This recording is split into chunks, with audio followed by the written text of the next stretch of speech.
hadis ini Pak hukumnya haram ini. Karena tegas dia, la yahillu, tidak halal, berarti haram. Apa yang tak halal?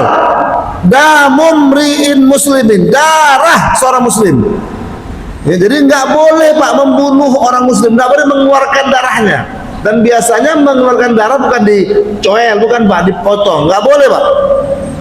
Nggak boleh membunuh sembarangan orang muslim. Nggak boleh Pak. Cuma bedanya kalau membunuh itu Pak, ya kalau memotong ya orang itu nggak dari bawah Pak. Itu motong kambing, motong ayam. Kalau motong manusia dari atas Pak. Masya. Dari tengkuknya, yes. Itu dibolehkan untuk 3 perkara ini yang kita bahas. Selain itu haram. Siapa yang tak boleh darahnya keluar itu orang yang asyhadu alla ilaha illallah, orang yang bersyahadat bahwasanya tidak ada yang berhak disembah selain Allah, wa anni rasulullah, dan aku ini adalah utusan Allah. Artinya Pak, tidak boleh membunuh orang yang telah bersyahadat illa kecuali bi ihda salasin, disebabkan karena 3 perkara. Siapa yang boleh dibunuh itu Pak? Umat Muhammad itu, orang Islam itu, yang pertama as-sayyibuz zani.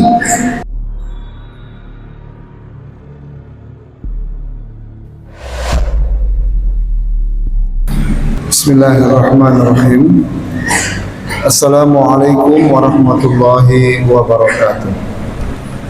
Alhamdulillahi kafa, wassalatu wassalamu ala rasulihil mustafa wa ala alihi wa sahbihi wa mawafa, la hawla wa la quwwata illa billah. Yang sama kita muliakan Bapak Ibu yang berhadir pada kesempatan malam hari ini. Yang sama kita muliakan Pak Imam dan pengurus masjid, hadirin wa hadirat yang berbahagia.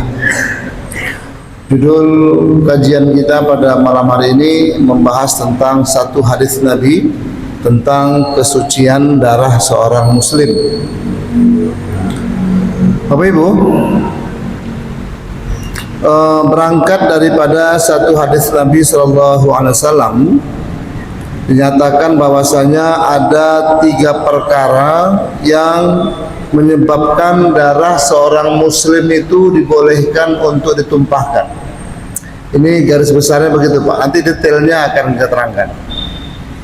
Pada prinsipnya bahwa kita dilarang membunuh Pak, dilarang. Dan membunuh itu merupakan dosa besar. Menumpahkan darah orang yang telah bersyahadat itu merupakan satu kesalahan besar yang hukumannya wajib dibunuh pula. Ya, jadi kalau berangkat daripada ajaran agama Islam terkait ini, maka tidak akan ada orang yang dengan mudahnya membunuh Pak. Kalau dia paham bahwasanya hukum membunuh itu dosa besar dan hukuman bagi si pembunuh itu harus dibunuh juga. Tapi Bapak Ibu, ada 3 hal yang menyebabkan orang yang setelah bersyahadat itu malah dianjurkan untuk dibunuh. Nah gitu. Ya. 3 hal yang menyebabkan orang muslim itu menjadi halal untuk dibunuh. Ya. Makanya ada istilah halal darahnya gitu Pak ya. Itu hanya berlaku bagi 3 kejahatan yang akan kita bahas. Dan mudah-mudahan dalam jangka waktu yang tak berapa lama kita akan coba akhiri nanti jam 7:15. Setelah itu kita akan berikan waktu seluas-luasnya untuk kita diskusi lebih lanjut. Siapa yang ketiga orang yang boleh dibunuh itu Pak? Berangkat daripada satu hadis Nabi Sallallahu Alaihi Wasallam yang berbunyi Bismillahirrahmanirrahim.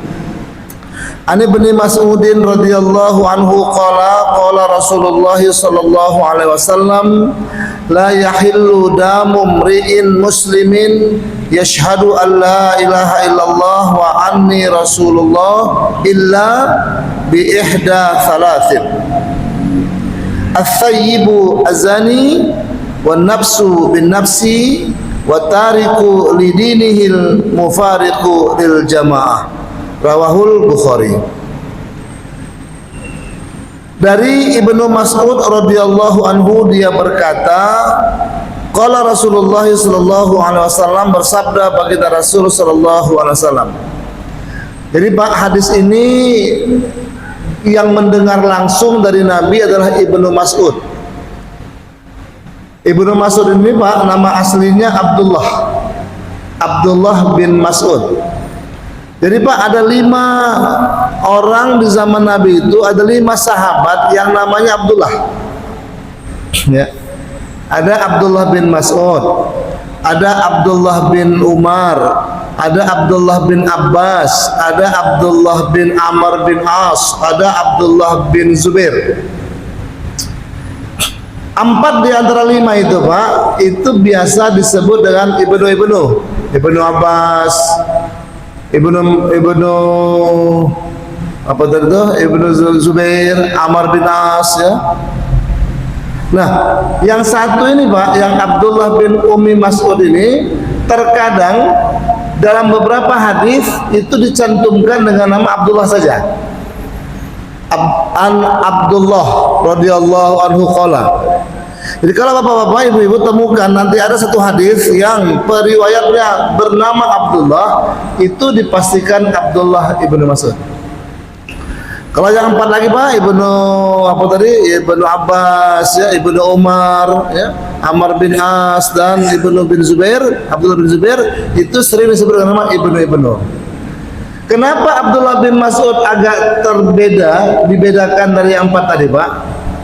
Karena pertama, Ibnu Umar, Ibnu Abbas, Ibnu Amr bin As dan Ibnu Zubair itu seumuran, sepantaran umurnya.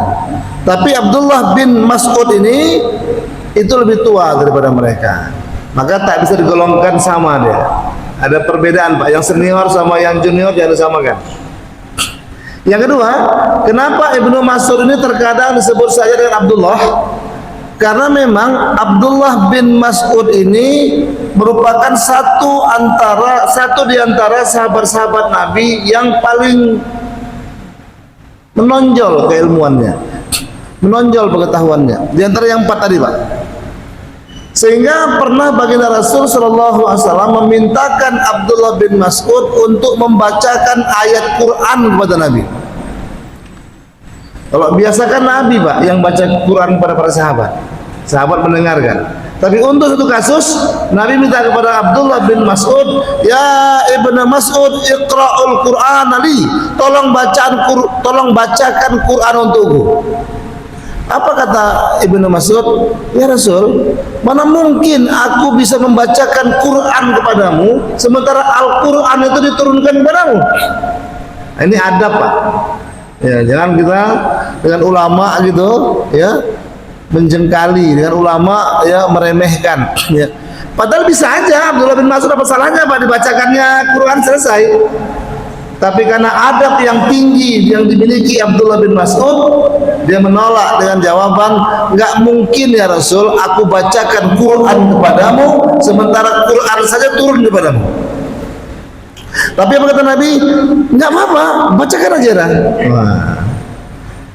Akhirnya Ibnu Mas'ud bacakan, bacakan sampailah kepada satu ayat yang terjemahannya kira-kira ya, dan nanti ketika dikumpulkan di padang mahsyar semua orang akan mencari ya pelindung-pelindungnya ya, akan mencari menjumpai nabi-nabinya, dan satu-satunya yang bisa menolong semua orang adalah Nabi Muhammad sallallahu alaihi wasallam. Yang diterima syafaatnya cuma Nabi Muhammad sallallahu alaihi wasallam. Sampai kepada ayat itu Abdullah bin Mas'ud berhenti menangis, Nabi pun menangis. Ya, karena Ibnu Mas'ud merasakan bahwasanya Masya Allah, untunglah kita ini menjadi umat Nabi Muhammad gitu loh Pak. Kalau kita menjadi umatnya Nabi Ibrahim ya, jumpa Nabi Ibrahim minta syafaat, Ibrahim tak bisa bersyafaat. Umat Nabi Musa, umat Nabi Isa jumpa nabinya tak bisa bersyafaat. Bersyukurlah kita Pak menjadi umat Nabi Muhammad, dan beliaulah yang bisa menjadikan syafaat kepada kita. Sampai di hari itu berhenti Pak, Masya Allah, mereka menangis berdua. Nah itu diriwayatkan dalam banyak kitab hadis menunjukkan bahwasanya Ibnu Mas'ud merupakan sahabat yang memiliki tingkat keilmuan lebih tinggi di antara 4 Abdullah yang lainnya. Kemudian dari pelajaran ini Pak bisa kita ambil kesimpulan bahwasanya sunnah juga Pak meminta orang lain membacakan Quran buat kita. Ya, tolong bacakan Quran buat saya lah, masya Allah. Ya. Dan kita mesti memperhatikan dengan baik. Sebagaimana Nabi Pak, ya, mendengarkan bacaan Abdullah bin Mas'ud dengan detail. Artinya Pak, jangan kalau ada orang baca Quran kita bercakap pula. Nah itu Pak. Nabi mencontohkan, diperhatikannya sesuai Pak dengan firman Allah Subhanahu wa taala, fa idza quri'al qur'ana, apabila Quran dibacakan fastami'ulah, maka dengarkanlah olehmu, ansitu, jangan bercakap-cakap. La'allakum turhamun, mudah-mudahan kamu dapat rahmat. Itu dalil Quran begitu Pak. Nabi dengarkan, masya Allah, luar biasa akhlak Nabi SAW. Abdullah bin Mas'ud, seorang sahabat Nabi yang memiliki tingkat keilmuan lebih tinggi. Baik, itu tadi pengenalan singkat tentang Abdullah bin Mas'ud. Kalau Rasulullah SAW bersabda, baginda Rasulullah SAW, apa kata Nabi? La yahillu damumri'in muslim. La yahillu, tidak halal. Kalau tidak halal berarti haram gitu Pak ya. Ya. Ya. Ada kata-kata yang menggunakan awalan la, itu dalam bahasa Arab namanya fi'il nahi, kata kerja larangan. Dalam kaidah usul fikih disebutkan al aslu fin nahyi lit tahrim. Asal Pak ya, dasar daripada tiap kata kerja larangan itu hukumnya haram. Nanti kebalikannya, asal daripada tiap kata kerja perintah menghendaki hukum wajib. Al aslu fil amri lil wujub. Jadi kalau ada larangan Pak, ya kuat larangannya itu hukumnya haram. Larangan adalahnya, tapi kurang kuat larangannya, paling tidak jatuhnya makruh. Ada perintah Pak, aqimus sholat, dirikan sholat, bayar zakat. Kalau dia kuat perintahnya itu hukumnya wajib. Tapi kalau agak kurang kuatnya, walaupun perintah hukumnya sunat. Nah gitu Pak. Jadi tidak semua yang larangan itu haram karena boleh jadi makruh. Tidak semua yang perintah itu wajib karena boleh jadi sunat. Nah kalau yang hadis ini Pak hukumnya haram ini, karena tegas dia, la yahillu, tidak halal, berarti haram. Apa yang tak halal? Damumri'in muslimin, darah seorang muslim. Ya, jadi nggak boleh Pak membunuh orang muslim, nggak boleh mengeluarkan darahnya. Dan biasanya mengeluarkan darah bukan dicoel, bukan Pak, dipotong, nggak boleh Pak. Nggak boleh membunuh sembarangan orang muslim. Nggak boleh Pak. Cuma bedanya kalau membunuh itu Pak ya, kalau memotong ya orang itu nggak dari bawah Pak. Itu motong kambing, motong ayam. Kalau motong manusia dari atas Pak. Masya.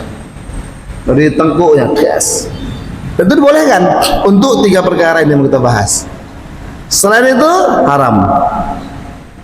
Siapa yang tak boleh darahnya keluar itu?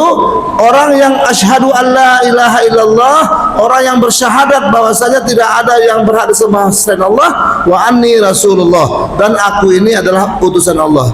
Artinya Pak, tidak boleh membunuh orang yang telah bersyahadat, illa kecuali bi ihda salasin, disebabkan karena 3 perkara. Siapa yang boleh dibunuh itu Pak? Umat Muhammad itu, orang Islam itu, yang pertama as-sayyibuz zani, orang yang sudah menikah tapi berzina, disebut dengan muhson.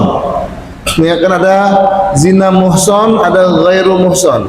Orang sudah pernah menikah dan nikah dia Pak, ada punya istri, zina dia, nah itu dibunuh itu Pak. Balasannya pun itu halal. Iya. Ada yang ghairu muhson, anak bujang, berzina dia, nah itu nggak dibunuh dia, tapi dirajam. Azaniyu wa zaniyatu fajridu kulla wahidin minhuma mi'ata jaldah. Penzina perempuan dan penzina laki-laki, kalau ditemukan mereka melakukannya, maka fajridu, maka jilidlah, cambuklah. Iya, dicambuk Pak, dengan 100 kali cambukan. Ya, ada yang menarik Pak dari ayat ini. Allah menggunakan pertama kata-kata azani, azaniatu, penzina perempuan, wazani, dan penzina laki-laki. Ya, cambuk keduanya 100 kali. Ada ayat yang paralel sama itu Pak, yang senada sama itu, kasus pencurian. Allah gunakan kalimatnya asariqu wasariqatu, pencuri laki-laki, pencuri perempuan. Baqtau aydiyahuma, potong kedua tangannya. Untuk pencuri disebutkan Allah pencuri laki-laki lebih dulu.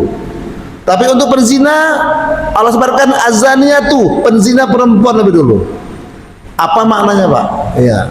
Karena memang Bu ya, yang dominan melakukan perzinahan itu disebabkan karena perempuan.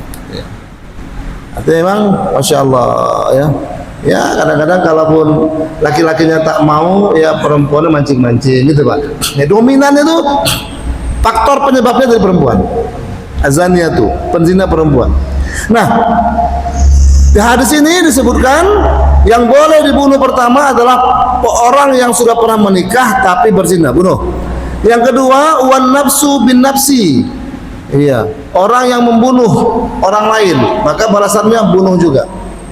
Ya, kalau penzina tadi namanya rajam hukumannya, ya. Kalau membunuh tadi kisos namanya, Pak. Ya. Yang ketiga kata baginda Rasul, yang boleh dibunuh itu adalah wattariku lidinihi, orang yang meninggalkan agamanya, pindah agama, al-mufariqu lil jamaah, dan meninggalkan jamaahnya, murtad. Ya, jadi yang boleh dibunuh itu Pak, orang Islam itu ya penzina, orang yang membunuh, dan murtad. Pak, itu berlaku buat sesama muslim loh Pak. Iya. Iya, yang dibolehkan itu orang muslim yang melakukan 3 perkara. Kalau orang non muslim macam mana Pak? Ya, ada orang non muslim dekat kampung kita. Iya, apakah halal juga darahnya? Oh, tidak. Iya. Inilah ketinggian ajaran Islam. Untuk orang yang non muslim nggak ada perintah bunuh Pak. Iya. Yang ada kita perintah kerjasama. Iya. Baginda Rasul SAW itu bertetangga sama Yahudi, bertetangga sama orang Nasrani, tak dibunuh. Ya. Kecuali mereka melakukan penyerangan pada kita, baru dibunuh. Bahkan Nabi itu melakukan kerjasama, perjanjian damai, ya, piagam Madinah, itu Pak. Ya. Nabi waktu hijrah ke Madinah melakukan kesepakatan dengan orang Yahudi Nasrani untuk kita kerjasama, saling melindungi. Untuk urusan sosial kita kerjasama. Yang tak boleh urusan akidah sama ibadah, tak ada kerjasama. Nah gitu. Kalau ada orang Makkah menyerang kita, kita serang sama-sama. Nah, itu Pak, perjanjian Madinah, piagam Madinah, konstitusi pertama yang dibangun di atas permukaan dunia antara orang yang beda kelompok. Itulah perjanjian atau konstitusi yang dibuat Nabi Pak. Hebat Nabi Pak. Belum ada konstitusi human right, belum ada Pak perjanjian damai yang dibuat manusia, tapi Nabi sudah melakukannya. Perundingan damai antara Yahudi, Nasrani, dan Islam di Madinah. Namanya Piagam Madinah. Dah, singkat cerita Pak. Iya. Untuk orang non muslim damai. Orang muslim 3 perkara bunuh. Untuk non muslim beda agama yang tak boleh akidah ibadah, tidak ada kompromi. Iya. Asyidda'u alal kufar. Enggak boleh Pak orang Kristen buat misa di masjid, enggak ada Pak ya. Iya. Kristen misa di Istiqlal, oh enggak berlaku itu Pak ya. Ya, enggak berlaku itu. Iya. Enggak pernah ada itu Pak dalam sejarah. Untuk urusan agama, lakum dinukum waliyadin. Nah, orang muslim yang dia berzina wajib dibunuh, namanya rajam. Nah, dalil rajam ini Pak, pertama sekali dilakukan Nabi SAW kepada seorang perempuan muslimah yang bernama Ghamidiyah. Ketika beliau berzina, maka baginda Rasul perintahkan kepada Unais, ya, Unais itu memang algojo gitu. Wahai Unais, tunggulah perempuan ini hingga hari esok. Kemudian jika dia sudah mengaku akan perbuatan, maka rajamlah dia. Ya. Rajam itu Pak, ditanam separuh badan, dilempar sampai mati Pak. Masya Allah. Ini hukuman bagi orang yang sudah menikah tapi berzina. Kalau ini Pak dilakukan, maka tidak ada prostitusi Pak. Ya, tidak akan ada penyakit menular seksual, nggak ada Pak. Kenapa? Orang akan terhindar daripada zina. Hari ini karena zina dilokalisasi lah Pak, maka akhirnya ya kekacauan demi kekacauan terjadi. Zina itu bukan dilokalisasi, tapi diminimalisasi Pak, dieliminir. Ya. Negeri kita ini belum termasuk yang belum tegas Pak untuk itu. Tanjung Pinang masih punya batu 16 Pak, Masya Allah. Ya. Batu 16 ke dalam masih ada Pak. Iya. Iya. Tanjung Pinang masih belum bisa memberikan ketegasan. Harusnya Pak, ada kontrak politik yang kita buat sama pemimpin. Kalau Anda mau jadi pemimpin Tanjung Pinang ini kota beradab, Tanjung Pinang ini kota agamis, maka satu perkara yang mesti dibersihkan, bersihkan perzinahan dari Tanjung Pinang. Tidak ada lokalisasi di sini Pak. Itu kontrak politik yang mesti dibuat harusnya. Gubernur harus bisa memberikan sebuah kontrak politik. Kalau mau jadi gubernur dan mendapat dukungan daripada umat Islam, berantas perzinahan, berantas perjudian, berantas miras. Ya, jangan pula miras nanti yang haram jadi halal Pak, dikasih label. Ini kacau lagi nih Pak, Masya Allah. Masa miara tuyul jadi halal ya, miras jadi halal. Ini memang nggak karu-karuan nih Pak. Harusnya ada sebuah apa nama itu Pak? Ada political will daripada umat Islam untuk mendesak para pemimpin kita yang notabene-nya mereka itu dapat dukungan suara daripada kita. Jangan dikotak-katik gitu Pak. Miras jelas halal, haram dihalalkan ya, Masya Allah. Dan seterusnya. Nah, pelaku zina dirajam, tanam spora badan, lempar, saya mati. Yang kedua itu namanya rajam Pak. Yang kedua, orang yang halal darahnya kisos. Apa itu kisos? Membunuh Pak. Orang bunuh juga. Kalau itu diterapkan Pak, maka tidak ada pembunuhan yang merajalela. Orang membunuh takut Pak. Kenapa? Hukumannya kalau aku bunuh, aku dibunuh juga. Hari ini pembunuh di penjara Pak. Iya. Karena dibebaskan pula. Keluarga yang dibunuh geram. Akhirnya dendam, tunggu kau ya, kapan kau keluar? Akhirnya begitu keluar intip dibunuh lagi Pak, berkelanjutan, pembunuhan berantai, gitu. Karena nggak tegas. Padahal agama Islam, aturan Islam mengatakan pembunuh wajib dibunuh, selesai urusan. Dan sampai sekarang masih ada Pak, di Jeddah itu kan, Masjid Qisas kan. Tiap Jumat tuh Pak, tiap Jumat eksekusi terhadap orang yang dibunuh Pak. Dan memang seperti itu dia. Karena hukum Islam ini Pak, hukum yang sangat memberikan kesejahteraan. Orang kalau memahami hukum Islam secara sempit, mengatakan, oh hukum Islam kejam. Oh tidak. Pencuri potong tangan, selesai. Dia jerah dia Pak, tak mau lagi curi itu.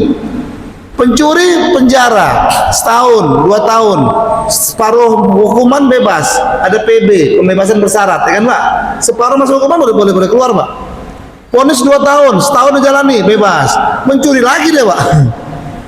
Malah lebih ahli pula. Karena di penjara ketemu sama rekan sama pencuri, kan? Diskusi mereka Pak. Kok kenapa pencuri? Kenapa tertangkap begini? Oh nggak paten tuh bro. Gini teknik yang lebih mantap. Nggak selesai Pak. Hukum Islam, hukum yang mensejahterakan. Negara Pak, terlalu banyak habis uangnya untuk mengasih makan penjahat. Biaya makan Pak, biaya makan penjahat di rutan, di lapas itu per orang per kepala per hari, OH itu ya, per orang per hari itu 20.000 satu hari Pak, satu orang. Ya kalau dia setahun Pak, udah berapa itu Pak? 20.000 kali 360 hari satu orang, kali berapa ribu Pak narapidana Indonesia? Berapa negara wajib mengeluarkan uang untuk mengasih makan penjahat Pak? Kalau hukum Islam ditegakkan, pencuri potong tangan, selesai udah, pandai lah kamu hidup. Kalau susah kenapa kamu mencuri? Saya Pak, negara tak dibebani. Tapi hari ini negara terbebani dengan memberikan makan penjahat. Sementara anak yatim dan orang miskin tak disantuni Pak. Padahal amanat undang-undang pasal 33 atau berapa tuh ya? Pasal 31 atau 32 gitu ya. Negara menjamin anak terlantar gitu ya, pasal 34 ya. Iya, orang miskin dan anak terlantar ditanggung negara. Tuh Dinsos Pak, ya kan? Yang wajib negara tanggung itu bukan penjahat. Tapi yang terjadi karena kita masih mengenal sistem narapidana, penjahat dikasih makan Pak, Masya Allah. Orang yang boleh dibunuh yang kedua adalah si pembunuh. Mungkin tak pembunuh itu bebas daripada hukum bunuh? Mungkin. Kapan, Pak? Ketika keluarganya memaafkan. Nah, jadi hukum Islam itu pun nggak kaku amat juga. Keluarga saya dibunuh, saya tahu pelakunya. Nanti saya katakan sudah, kami sekeluarga mengikhlaskan, nggak apa-apa, memaafkan ya Pak ya. Bukan mengikhlaskan, memaafkan. Ya, pelaku pembunuh. Sudah, dia nggak dihukum Pak. Ya. Itu mendapat kemaafan. Nah yang ketiga, orang yang wajib dibunuh itu Pak adalah orang yang murtad. Murtad Pak. Maka di zaman Nabi itu ada seorang nabi palsu ya, murtad dan nabi palsu, Musailamah Al-Kadzab. Itu oleh Abu Bakar itu dicari, dibunuh mati Pak, selesai. Murtad kan? Ya, di kita banyak Pak nabi palsu. Ada Lia Edan, Mosaddek, macam-macam Pak. Hanya dari penjara. Di penjara sekian tahun keluar buat ulah lagi dia Pak. Nah, masih ngaku juga sebagai nabi palsu. Nggak selesai masalah. Bunuh selesai. Itu hukuman bagi orang yang murtad. Ya. Dah, Bapak Ibu. Jadi di luar yang tiga ini maka haram hukumnya menumpahkan darah umat Islam. Keterangan tambahan sebelum sampai jam 7:15. Bagaimana orang yang meninggalkan sholat Pak? Karena dalam satu hadis Nabi juga mengatakan orang meninggalkan sholat itu kafir loh Pak. Ya, keluar pada agama. Man taraka sholata muta'ammidan faqad kafara jiharan. Siapa yang meninggalkan sholat dengan sengaja, maka dia kafir yang nyata. Apakah orang yang meninggalkan sholat dengan sengaja dibunuh juga? Ya. Makanya kekafiran ataupun orang yang meninggalkan sholat itu tak dianggap sebagai orang yang murtad. Dia kafir tapi nggak murtad, sehingga tidak harus dibunuh. Tapi kalau menurut mazhab jumhur ulama mengatakan orang yang meninggalkan sholat itu wajib dihukum Pak, dipenjara. Ya, kita kepingin juga ini ada kepala daerah yang menerapkan, ya, mengeluarkan perda, ya kan? Ya, himbauan yang meninggalkan sholat, ya, masuk penjara. Oh, paten juga itu Pak. Wah, itu penuh lah masjid itu Pak. Iya. Iya. Karena emang pernah dilakukan itu. Ya. Karena mereka sudah terkategori orang yang kafir. Bapak Ibu yang berbahagia, saya kira ini penjelasan singkat terkait hadis Nabi SAW terhadap orang-orang yang ya halal darahnya untuk ditumpahkan. Maaf, orang muslim yang halal darahnya ditumpahkan. Mudah-mudahan kita terhindar lah Pak dari ketiga dosa ini ya. Yang pertama ya, buat kita sudah pernah menikah Pak, ya setialah pada pasangan, Masya Allah ya. Janganlah kita melakukan perzinahan, karena zina itu perbuatan yang sangat itu Pak, yang sangat memalukan lah Pak ya, Masya Allah ya. Dan banyak penyakit-penyakit yang berbahaya itu diakibatkan oleh perzinahan itu Pak. Ya. Kita ingat sakit AIDS itu Pak ya, sampai sekarang belum ada obat yang efektif untuk mengobati AIDS, dan itu disebabkan oleh perzinahan ya, melakukan hubungan seksual di luar dengan pasangan. Yang kedua, hindarkan Pak untuk mudah membunuh, karena membunuh itu hukumannya dibunuh juga. Yang ketiga, hindarkan Pak untuk kita murtad ya, karena murtad itu merupakan perbuatan tercela dan balasannya adalah halal darahnya untuk dibunuh. Bapak Ibu, itu mungkin pengantar kaji kita pada malam hari ini. Semoga Allah Ta'ala memberikan keberkahan, dan mungkin ada di antara kita yang ingin mendiskusikan, monggo dipersilakan. Assalamualaikum warahmatullahi wabarakatuh. Ada pertama berkaitan dengan kita hukum, di mana jauh sekali dengan hukum syariat Islam. Contohnya adalah orang yang membunuh, seperti yang di Padang kemarin, pembunuh penjual gorengan. Pembunuh? Penjual gorengan. Oh iya, iya. Padang Pak ya? Ya. Kan kalau menurut saya ini kan boleh dibunuh. Halal darahnya Pak. Nah, apakah pada waktu dicari itu ketemu langsung boleh dibunuh? Oh, cara eksekusinya gitu Pak ya? Ya. Memang itu dia melarikan diri. Oke. Nah, pada waktu ketemu langsung dibunuh itu. Oh, iya. Halal. Oke. Yang kedua berkaitan dengan kontrak murtad. Ada salah satu tokoh dulu pengasuh pondok pesantren tapi dia murtad. Tapi sekarang lebih banyak di Amerika yang itu seperti dicari juga sampai sekarang belum kembali ke Indonesia. Apakah kita saja punya program terus bunuh dia itu boleh? Pimpinan pondok Pak ya? Apa tadi? Yang murtad dirasakan itu beberapa tahun yang lalu. Oke. Nah sekarang melarikan diri. Ke Amerika. Oke. Yang ketiga, yang kedua, kita sedang mendengar bahwasanya nanti di hari akhir atau di hari kiamat kita tuh mendapatkan syafaatnya dari Rasulullah SAW. Nah, bentuk syafaat itu seperti apa? Sehingga kita dapat perlindungan melalui Rasulullah SAW. Apakah bentuknya doa atau doa apa? Sehingga kita tadi dulu dari hari kiamat itu. Terima kasih. Assalamualaikum warahmatullahi wabarakatuh. Waalaikumsalam warahmatullahi wabarakatuh. Kita kumpulkan dulu Pak atau kita jawab? Ada yang lain mungkin Pak? Baik. Yang pertama Pak, teknis kisos, ya kan? Apakah orang yang membunuh langsung dibunuh? Seperti mana kasus penjual gorengan? Nah, tetap ada mekanismenya Pak. Iya, bukan begitu dapat langsung dibunuh, tidak ya. Seperti mana yang hari ini masih berlangsung di Arab Saudi, ya, itu eksekusi terkait orang yang membunuh itu dilakukan di hari Jumat. Ya, jadi walaupun dia melakukan pembunuhan dari lain, itu tetap ya eksekusinya di hari Jumat setelah selesai sholat Jumat. Dan itu Pak tetap ada proses persidangan sederhananya. Paling tidak dilacak Pak apa latar belakangnya. Nah gitu Pak. Ya. Ada kasus pencurian di zaman Umar, ya kan? Ya, ketika ada seorang yang mencuri, tapi akhirnya tak dipotong tangan. Karena setelah dicek, dia mencuri itu karena lapar Pak. Ya. Ada penyebab yang logis sehingga dia harus mencuri. Nah, untuk orang seperti itu, ya akhirnya Umar tidak melakukan pemotongan tangan. Artinya memang ya tidak langsung serta-merta eksekusi itu dilakukan tanpa ada proses persidangan.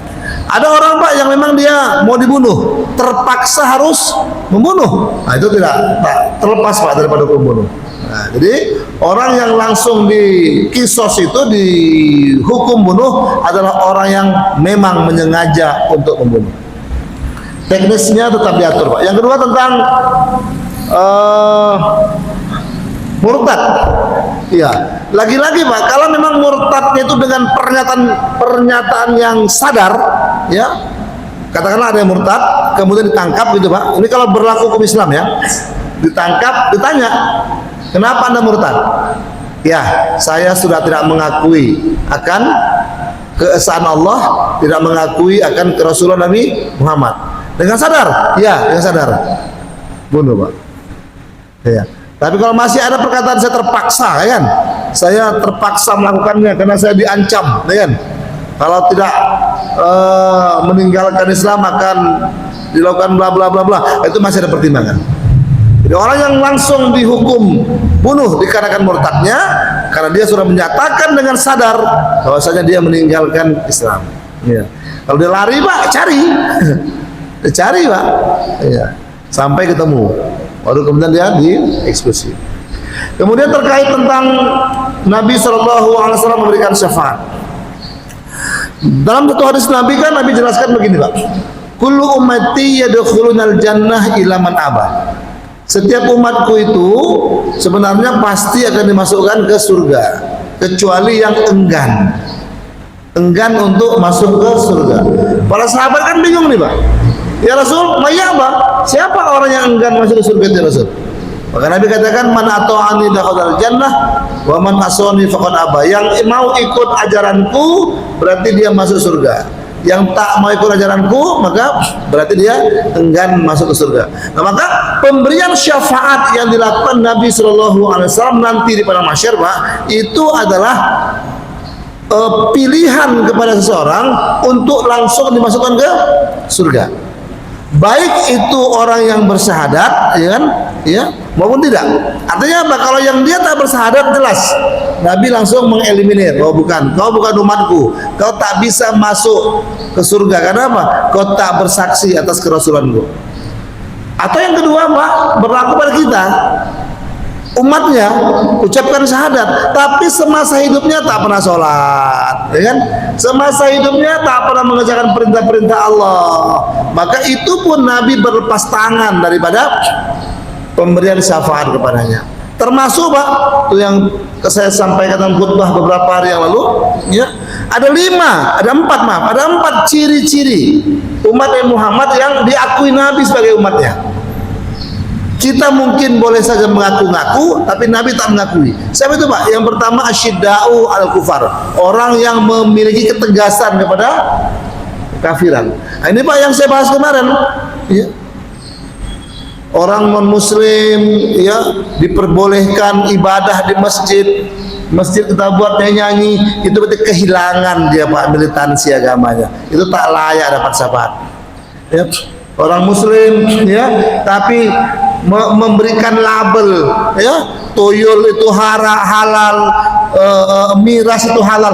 Itu jangan harap dapat syafaat Nabi. Nabi tak ngakui. Kau ini walaupun Islam, aku tak ngakui kau umatku. Kenapa? Kelakuan itu kurang ajar, kata dia kan. Jelas-jelas haram, tapi dihalalkan, dieliminir oleh Nabi. Nah, yang kedua, tak berkasih sayang kepada Islam. Ada 4 ciri yang sudah kita sampaikan kemarin, Pak. Intinya adalah bentuk syafaat daripada Nabi itu dengan memberikan pertolongan dan langsung dimasukkan ke surganya Allah SWT. Itu begini Pak.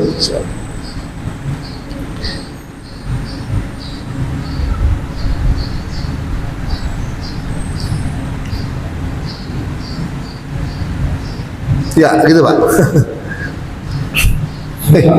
Ya Bang. Salam. Ada satu hadis diriwayatkan oleh Muslim yang mengatakan, barang siapa yang sholat 12 rakaat sunnah setiap hari sebelum dan setelah sholat wajib, maka Allah SWT akan membangunkan sebuah rumah di surga. Kemudian ada hadis yang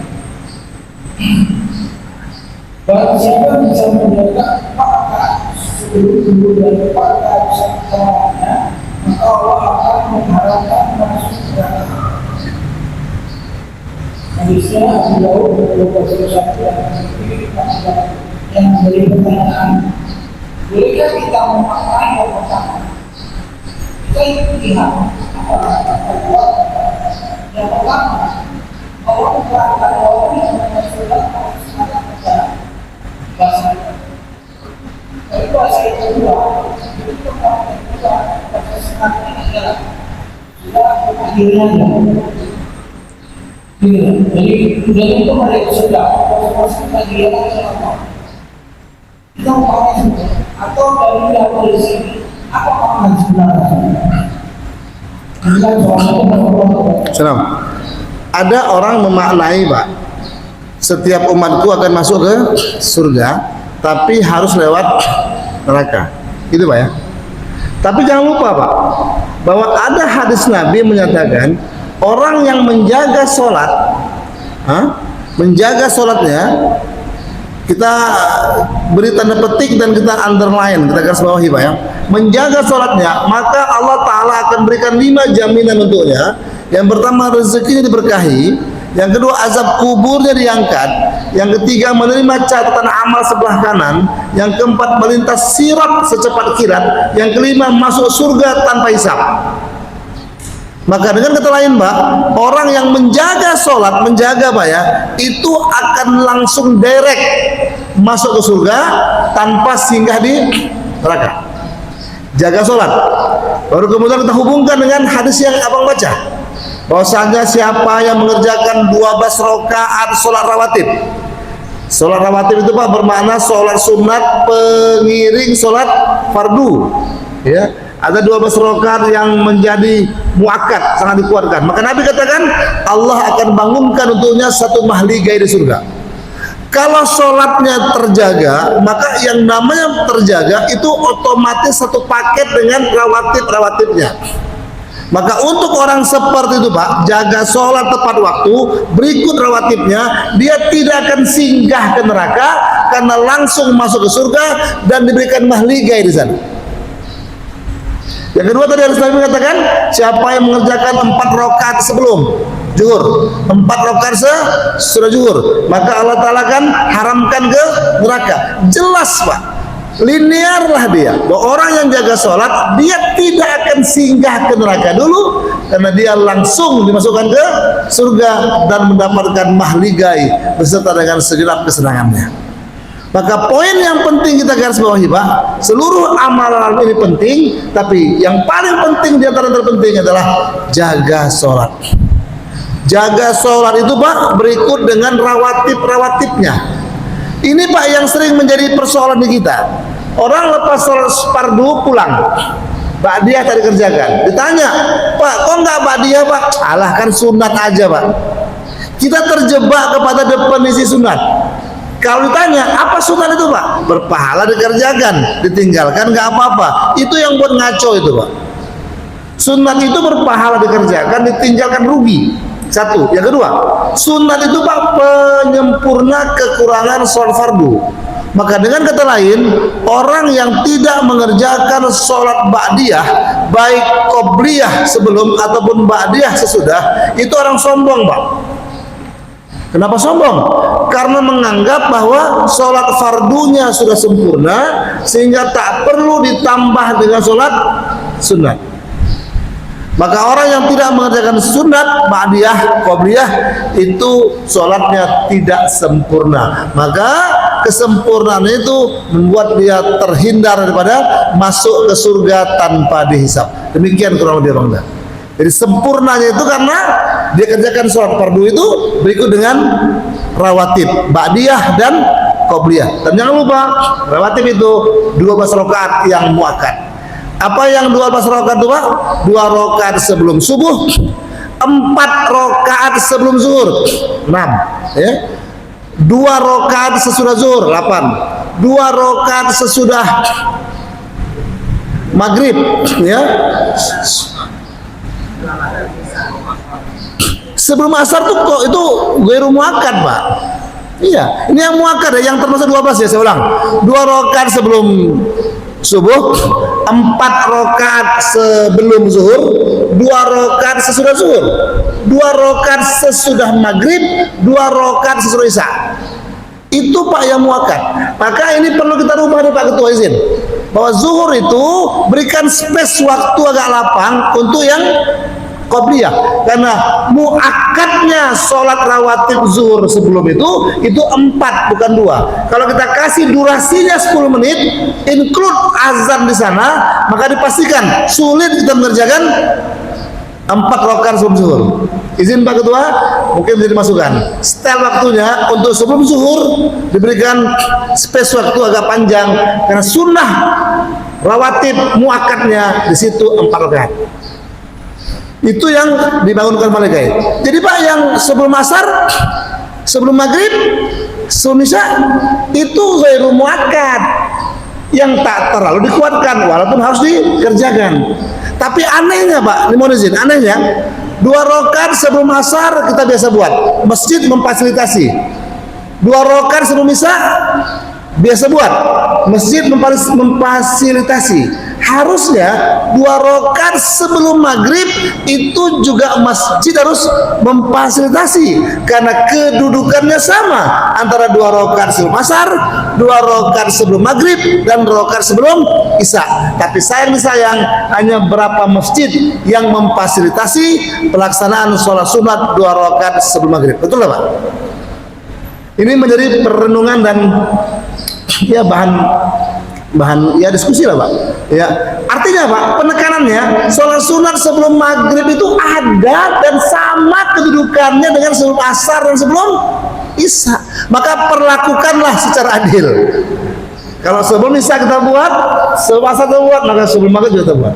Manfaatnya banyak Pak.